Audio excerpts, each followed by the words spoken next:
It's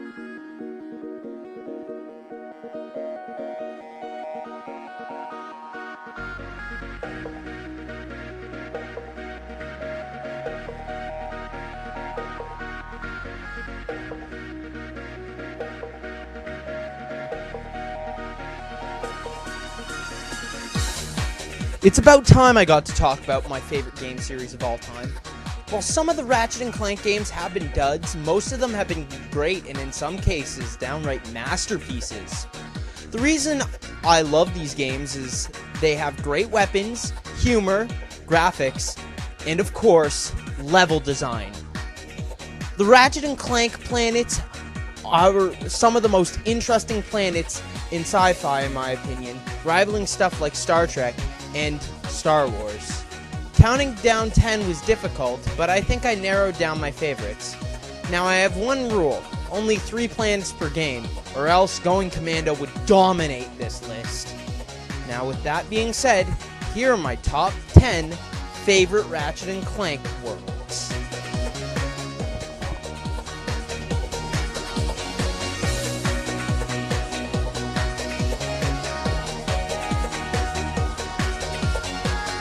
Whether you love or hate it, the Ratchet and Clank Remix levels, generally speaking, felt inferior to the original's levels.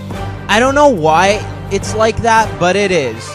And it really annoyed me the first time I played it. There was one level, however, that I do feel was a bit better. Oh, Gaspar, you went from arguably one of the most forgettable worlds in the original game to one of the most memorable in the remake. I guess you could say that it says a lot about the remake, but whatever. What I love about this level is the exploration. Finding brains in the desert is so much fun because of the jetpack, which was an item that was introduced into the Nexus, but was expanded upon here. Also, the visuals of this planet are amazing, with the warm orange hue and weird-looking plants. Bottom line, this is easily the best level in the remake, bar none.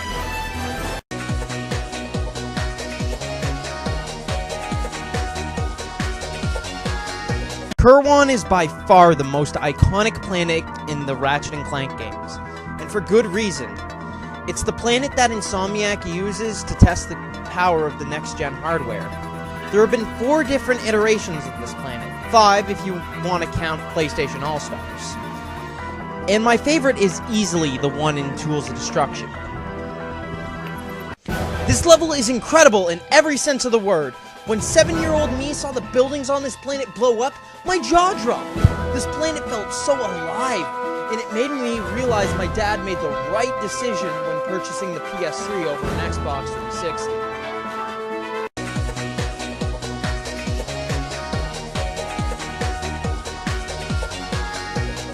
Welcome to Jurassic Park.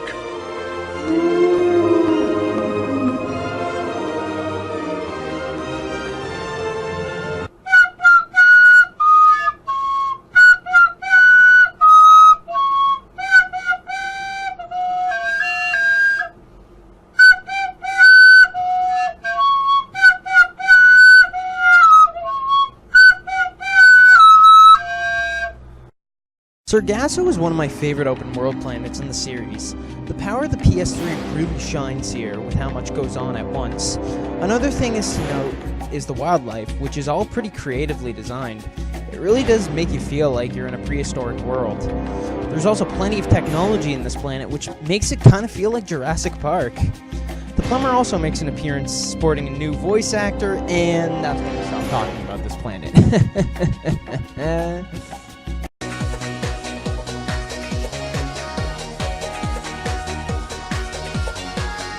Maybe a controversial opinion, but Ratchet and Clank 3 is my least favorite of the original 4 Ratchet and Clank games on PS2, but I still do love it. One of the reasons I don't like it as much is a lot of the levels feel pretty lame in comparison. There is one level, however, that did crack the top 10, and that is a certain underwater stage. Aquatos is easily my favorite Ratchet and Clank 3 level, and for good reason. You get the bouncer here, and a lot of other Ratchet and Clank 2 weapons. Yeah, that's it. That's the reason. Nah, but if we're being serious here, I love this level because it makes you feel like a spy, fighting through the sewer tunnels, diving deep underwater, crawling through vents as Clank, and last but not least, disguising yourself as a Tyrannoid and engaging in hilarious conversations. There's also an open-world crystal hunt, but it's not as good as the previous 2 crystal hunt levels in the series. That's more than made up for because the main path is so good.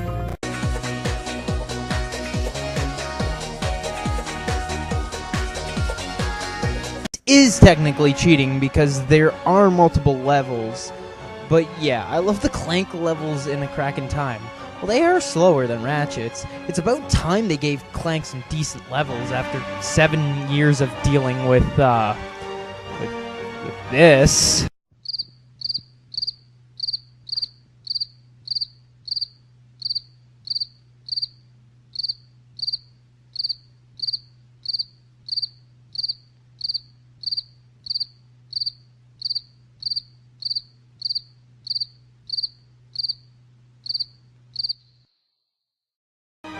Time puzzles in these levels are amazing, and I love the banter between Clank, Sigmund, and Orvis. The only problem with these levels is that the time repair sections, which are, well, let's just say they're pretty mediocre.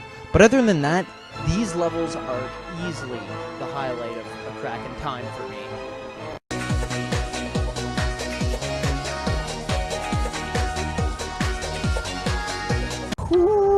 Boy, I'm gonna catch some flack for not putting this one higher, but I think this was a good spot for it. Gemlik Base is incredible in every sense of the word. It's dark, mysterious, sets the mood perfectly, you face off against Quark here, and it's the end of the second act. Plus, Ratchet and Clank start getting along and are ready to buckle down and take out Drek. It's such a fantastic level that I was genuinely upset that they didn't include it in the remake, and no, the deplanetizer doesn't count. Shut up. Oh well, maybe someday they'll remake this game again in about 20 years or so, and maybe then we'll get Gemlik Base. Maybe someday.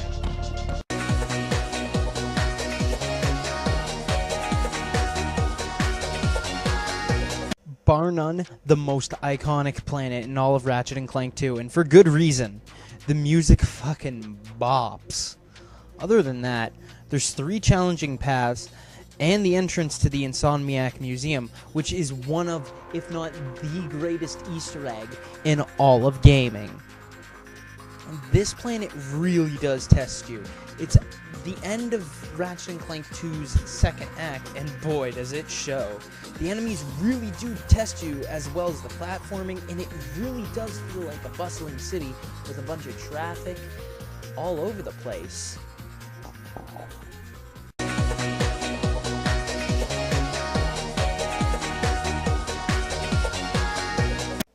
In my opinion, the first Ratchet and Clank game was arguably the best Ratchet and Clank game in terms of atmosphere, and no level proves this better than the last one.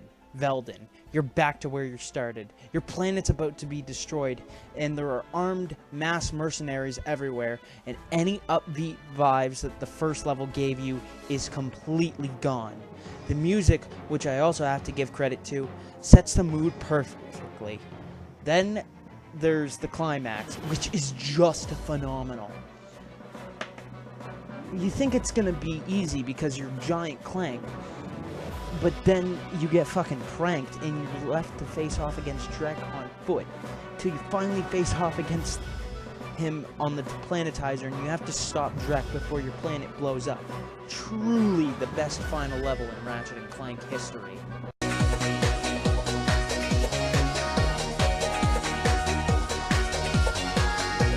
This is by far the most nostalgic level for me, because it was the very first Ratchet and Clank level I ever played, way back on the Jam-Pack demo disc in 2004.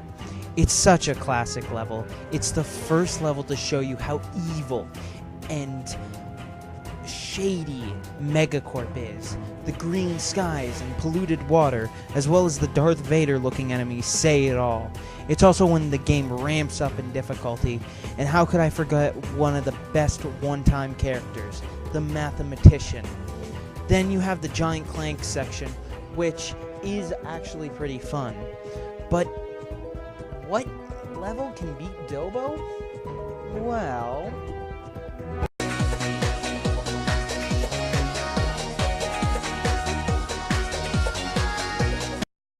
What are you doing in my swamp? Oozla is a fantastic first level. It makes you learn the ropes quite well, which is the two main elements of Ratchet and Clank, and that is shooting and platforming. And those two elements are tested pretty greatly here. It's fantastic. And how could I neglect the secret boss here? Oh my gosh. Deep in the Megacorp store, there's a gravity boot ramp that takes you up to a sewer pipe that leads to a secret boss that's arguably even harder than the final boss. So anyways, this has been the Rekuna Show, and Oozla is my favorite planet in the series. If you like this video, please give it a like, subscribe, tap that bell, and comment your favorites if you'd like.